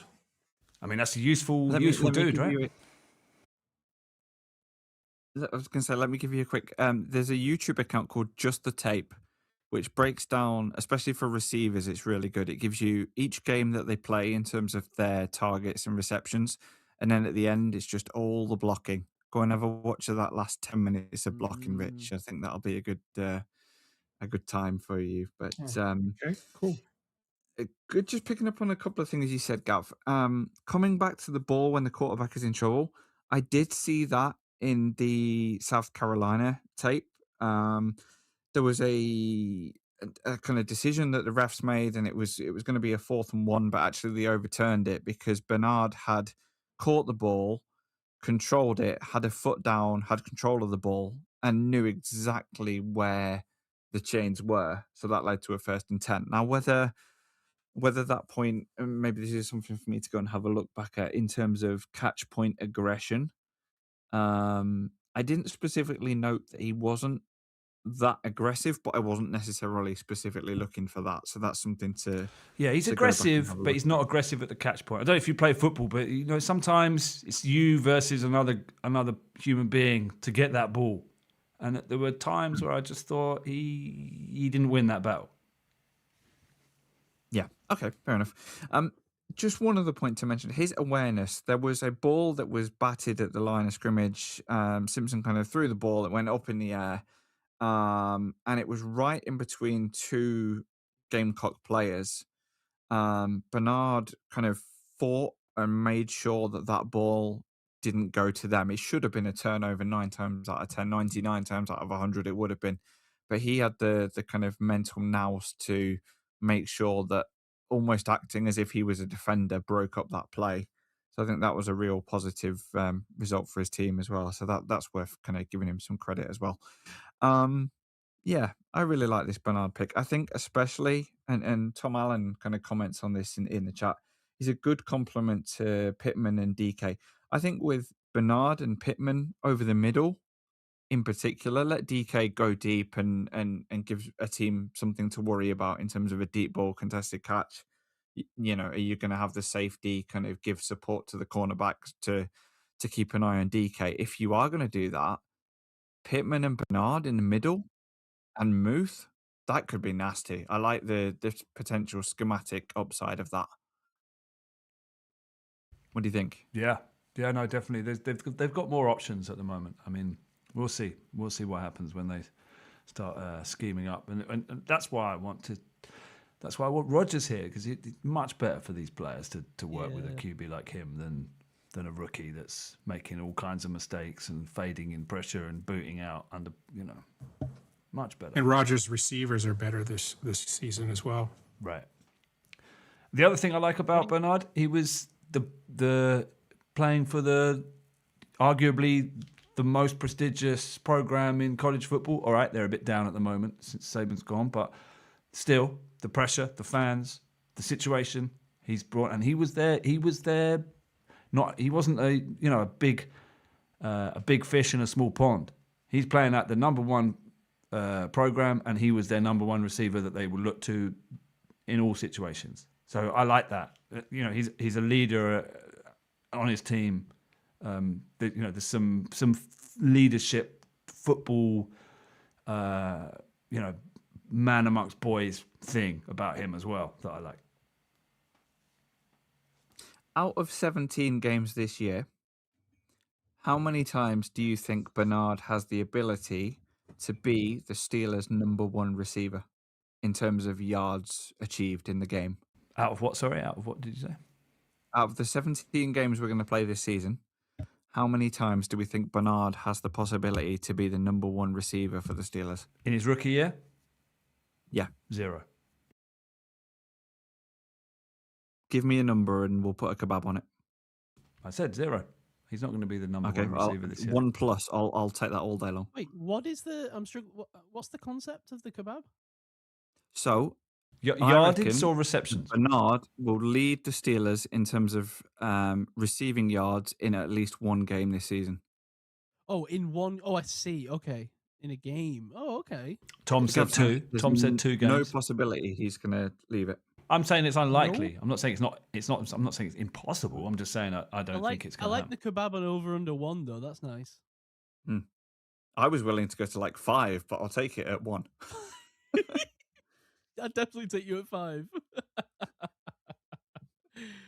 Would you take him at 1, Gav? Well, I'm taking him at 0. I think there's no games. So you would take him? I'm taking it. Yeah, I'm saying he's not going to get. He's not going to be. He's not going to be. Did you say yards or receptions? Receiving yards. Yards. Yeah, he's not going to lead the receivers in a game. Not in his rookie year. I'm just going to observe this one. I don't want to be involved. I'll let you two deal with this. Hash this That's one fine. And I don't think that would be. 6-yard reception. I don't think that would be a failure. I think that's fine. I don't think that's the role he's going to have. No. Come on, Rich. What do you think? I would tend to agree with you. I can't see him. Not his rookie season. Okay, Ketts, you've got 2 I love being kebabs. on an island in this podcast. I look forward to checking in on that one at the end of the season. I wouldn't be surprised if he, as I said, he's a better football player than a fantasy prospect. I think he's going to be 1 of 11 rather than 1 of 1 on the Steelers. I think he's gonna impact the game in significant ways, but yardage, I don't think is going to be one of them. We'll see what he does with the opportunities when the ball's in his hands. You know, what I saw, I feel like I'm maybe a little bit. High is not the right word because I don't really want to make it a value judgment, but as much as just in terms of like what I could see Mike McCarthy doing with him in the Steelers offense. I don't think he is the same as Pittman, or what's the word? I don't think he negates Pittman or is just a backup to Pittman or whatever. I think he offers something that the other two potentially don't, or not so much that they don't, but like something we can't utilize with DK Metcalf on the field. I don't know. It's going to be interesting. It's going to be a very different offense either way, right? With Mike McCarthy. So who knows what he's going to scheme up, but I just think having a guy like this is going to be very useful going forward. I hope he can have the impact that I envision. I hope I'm not overrating it. Just looking at the stats from last year, and I know it's hard to compare last year compared to this year. There's going to be a McCarthy-led offense, which is totally different. But Metcalf got 56.7 to 59.6 yards per game on average. Freiermuth got 28.6. Jalen Warren got 20.8. He's telling me that Germie Bernard can't have like a 65-yard game where he's featured and it just works schematically. Because the offense was so anemic, right? And Aaron Rodgers, if he does come back and he is the quarterback, I mean, he really does only work in the short to intermediate game right now. And that's where this guy could theoretically excel. Precisely. You know, obviously you got to look at Pittman as being a guy that could be a massive uptick with Aaron Rodgers on the field as well, but especially with him not being a rookie in Aaron Rodgers' history. But if everything you hear about this guy, right? I mean, he's only 22, but apparently the guys called him. What was it? Hang on, I got it somewhere here. It was in the. Guys called him Big Germ because of his experience, because he'd been around so many places and played so many games in college. He was known as the leader of the receiver room. He was mature, carries himself with a professional attitude. He owned every receiver room, was popular in the program.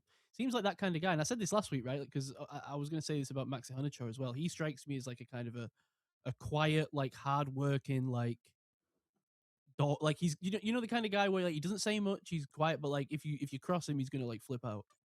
Hmm. Like that's what he strikes me. And I think I said it last week, they're going for a culture change with this draft, and I think both of these guys were culture picks, as well as hopefully very productive players on the field. We shall see. So if we take Hines Ward out of the picture, because I think he's the best comp, where do we think he is on the Juju Smith-Schuster to James Washington spectrum? Ooh. He's somewhere around Chase Claypool Avenue. No, he's not. No. Nowhere near him. That's like that's like a side street where as soon as you go down it, like the police sirens start blaring and Yeah, there's ladies of the night offering you stuff. Yeah, that you don't necessarily. Well, you're tempted by, but you're a bit scared. I've got that guy's name on a jersey. It shames me to admit. Maybe like a more talented Eli Rogers. Ooh, do you think? I like that's that. interesting. That's a Yeah. great Okay. Yeah. All right. Okay. Because he was strictly slot, though, wasn't he? Mm-hmm. So, do you think he's destined to slot? Yeah, I think that's probably going to be where he's played the most, but I don't think he's going to be limited to just slot. Trickeration. I think that's what I think's exciting about him though, is that he played, I think, what was it? Said somewhere like he's played like 66% of his snaps on the outside, 62.2% of his snaps outside. And I was convinced he wasn't going to be able to get open at the line, but he could. Yeah. He's got some thought juice. he was a little bit. That's what I'm saying. So everything that comes as soon as the ball is snapped, basically, all the movement skills were like a little bit better than I was expecting from a guy that hadn't really got a lot of buzz and didn't run the fastest 40 times. Right, because all I'd heard was he was a blocking guy that was tough. Right. So I was like, okay, well, yeah, let's see how he's going to physical. But no, he's got a little bit of juice, a little jab step, little bit of something. Yeah. They're giving him the ball in the backfield on like reverses, jet sweeps, the manufacturing touches. Got a little bit of wiggle. I was about to say, dare you say he has a little wiggle? He's definitely got a bit of wiggle. Yeah, I saw it. Whether it'll translate, I don't know, but I'm kind of tempted to think it will. That's it. I started to get myself worked up. I started to get excited about this pick. What originally out? Yeah, me too. Rich, do you remember when Hines Ward was drafted in the where was he? Third round, 92nd overall. I can't really remember, to be honest, what the kind of what the expectation was of him. Did he exceed expectation? You think so with the third round pick, right? Yeah, I think he did, and I think he was. If I remember right, I think he was looked at it could possibly be like a gadget guy because he played quarterback too and running back, right? Yeah. So I think they looked at him kind of like a utility knife. You could put him in a lot of different positions and he could excel. I think it's been a while, but I seem to recall that. Yeah, but I think he well overshot, didn't he, to become the all-time leader? Yeah, I think so. What was it specifically that reminded you of Ward? Was it the blocking or something else? Just the way he carried himself while he's running his routes. It just reminded me of him. Just similar body mechanics. Yeah, I can see it. The way he kind of uses physicality to break through blocks or DBs was kind of exciting for me. I like that. Yeah, like I said, if he could block like Hines, ooh man, we got a good one. Right. Yeah, and that's his path on. If he can be useful in the run game, then he can stick around. He can get in there on first and second down and not just be let's give him a shot. It's like, oh no, he's a useful football piece. Let's insert him and let's do a shovel pass to the tight end with Bernard blocking out on the in the C gap. Good work. Mm-hmm. Definitely. Tom Allen saying, saying we need to calm down. We're going to be saying we're excited about Allah pick soon. I am excited about Allah pick, Tom.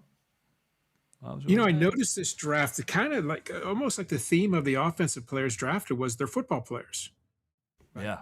Not necessarily amazing at their position, but they're football players. They can do pretty much. I mean, look at all of them. All the guys drop. They're all kind of like that. Yeah, it's hard to know, isn't it? Here. Yeah. Yeah. It's hard to know how they're going to be used. Mm-hmm. Definitely. Yeah, you get a fullback. We're going to talk more next week, obviously, about the Iowa guys. But you get fullback. You get what is effectively a returner / sort of scat receiver. Yeah. It's all about versatility, right? That's what I think's interesting. Is Mike McCarthy coming in? How much is going to change? We know it's going to be a lot, and here he is picking up these, versatile chess pieces, whatever metaphor cliche you want to use. It's going to be exciting, if nothing else. He's zigging while the league is zagging. Yeah, he's doing the preemptive zig. See, everyone thinks they're zagging, right? Because we're all going back to the run game, and that everyone thinks that's the zag. But in fact, that's the zig. Yeah. Because everyone's already zagged that zig. So if Mike zigs the zag back to the zig, he's going to zag the zig. Ziggity. The zag is an 8-yard chain-moving Bernard reception. Right. Ah. Rich, which of the picks in the draft were you most disappointed by? Aller with the first pick of the third round. Okay. Next one. That's cheating. Next one.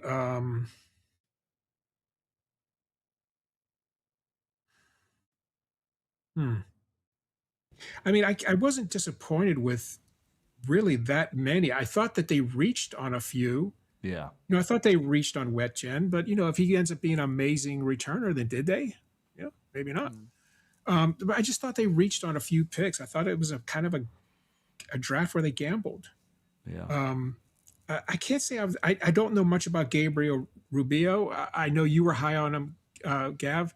If you listen to the experts, supposed experts, they thought he'd be a free agent, undrafted free agent. So, what was he, 6th round? Mm-hmm. So that sounds like a reach to me. But the only one that really I can say really disappointed me was the quarterback. Okay. I just thought that was, you could have got that safety from LSU, and their safety sucked last year. I mean, they're just so bad. But I love to see that we got speed this year. We got some speed in that secondary. We drafted some speed, and that's really good to see. Yeah. Well, but Everett, how did you feel about that pick? Because that had some people. Yeah, I know there was some talk that was a little early for him, but I like that pick. I think the guy's a pretty decent corner, and he's really fast. So I didn't really have a problem with that pick. He may have been there with that. I don't know. He may have been in the 4th round, but I don't have a problem with that pick. I thought it was a pretty good pick. Yeah. And I can't let you go, Rich, without asking you another offensive line question. What did you think to our friend from Iowa, Mr. Dunker? I liked it. I liked the pick. Yeah, and I like the guy. I like his personality, and I like the whole mullet and all that stuff. And looks like a pretty good offensive lineman as well. But from what I've seen of the guy, I think that was a nice pick. Have you seen his diet, by the way? Yeah, I've heard about it. It's quite massive. Yeah. Yeah. Not much of a diet. It's a lot of food shoveling, though. I think we need to, because I've spoke about how, it's funny that we've ended up drafting this guy, right? Because this is the guy that in the offensive lineman episode I spoke about looked like Dave Hart. We need to get Dave Hart on this regimen of food, I think. We build him up. Maybe, yeah. Wow. Yeah. We might get in touch with Dave this week and see if we can ship him over the Dunker diet and see if it works in the landscaping world. And then the last pick, Rich, I loved it. Hyden, right? Yeah, you were talking about him. Go on. Yeah, I think honestly, like with those traits and his attributes, how did that guy go all the way to the 7th round? I mean, I could have seen that guy going in the 5th round. I mean, just his attributes are great, and the way they used him at Navy, I mean, if the Steelers, are creative, this guy could be a bit of a weapon this year. He could. I mean, we'll have to see how he does in pro ball. It's a whole different ball game. I mean, he might even not dress. So who knows? But I mean, I was really excited about it. I thought it was a great 7th round pick, and I thought Spears Jennings was a great 7th round pick too. I thought they did really, really well in the 7th round. Usually for the Steelers, that 7th round is a throwaway. But no, this year I thought both those picks were really nice, but I really like Heidrich a lot. Yeah, that's what I was saying. It's more interesting, these kind of Swiss Army man kind of, we're not really sure what their role is, but they're interesting football guys, rather than like fourth string guard that's never going to make the team, or some, Right. Or a quarterback that's going to be Kansas City's spot starter in Right. 12 months. Yeah, a backup kind of, let's take the position. No, let's just take a football guy and then we'll work it out. Like Spears Jennings, is he going to be a safety? Is he going to be a linebacker? Is he going to be a special teamer? Who knows? We'll work it out. But he can play football. The guy can ball. So let's get him on the team. The other thing that I don't think has been touched on a lot coming out of this draft is that we lost a lot of core special teamers in free agency. Yeah. And so some of these guys are going to be those guys, right? You look at Nowakowski, Wetjen, obviously. Hopefully Rubio can be a core special team guy. Spears Jennings, that's his spot to the team. So, yeah, I don't know about Heidenreich, right? That's going to be the interesting one, because that, not to get too deep into it, but as we just touch on the rest of this class briefly with Rich, like, what's his route to the 53 right now in a running back room that all of a sudden looks kind of busy, right? With, obviously, we brought in Travis Homer, we got the guys that we know about there in terms of Johnson and Warren. It's going to be difficult. Someone's missing out, right? Someone's not making the team in that room. Yeah. I think with his receiving ability, he's got a shot at that 3 spot. I think he's got a shot at it. Yeah, I hope so. Because he's certainly got the most versatile skill set, right, of those guys. Right. If you want to get creative and is it going to be Nowakowski versus Heidenreich for that kind of Connor Hayward role? Oh wow, yeah, it's possible. Because that's the thing. That is the one thing as I look at the draft, right? There's no way that a team can possibly keep all of, Eli Heidenreich, Riley Nowakowski, Kalen Wetjen, as well as, Caleb Johnson and Travis Homer and Skowronek and that's why I like it. It's got upside. It's got upside. It's like, sure, yeah, let's take a few of these guys and one of them will make an impact. Yeah. And so, I mean, it's to get harsh, better, you've got to replace the guys from last year, right? At some point. Right. Tom makes a good point. He says, Rich, we looked slow last season in secondary. We definitely got quicker there. So, absolutely, Tom. Absolutely, Tom. We were so bad on our back end last year. It's so slow. Yeah, for sure. I like Spears Jennings and Everett both are really fast. And yeah, I agree. Those are nice additions. Cool. All right. Sweet. Well, good show. Have we got anything else? Touch on the draft with everyone. No. We did say we were going to try and start to target closer to 90-minute episodes than 200 ones. So yeah, I think that's cool. Getting it down to 2 hours is probably a good start. It's an achievement. As we head back down to normal podcast times. Appreciate you being here, guys. Rich, appreciate you joining us again. Thank you. Good to be here. Great to get your thoughts on. We ended up getting kind of your thoughts on pretty much every pick of the draft there at the end there, so that was cool. We'll be back next week, Gav, right? Hopefully with a deep dive on some of these Iowa players, right? Yeah, Hawkeye Matt going to come back on, talking his local town of is it Des Moines? Des Moines, right? Dunker and Wetjen, bit of a deep dive. Is it Wetjen? How do we say it? Is it Weegen? Oh, we can ask him. Wheatgen, I think. Wheatgen.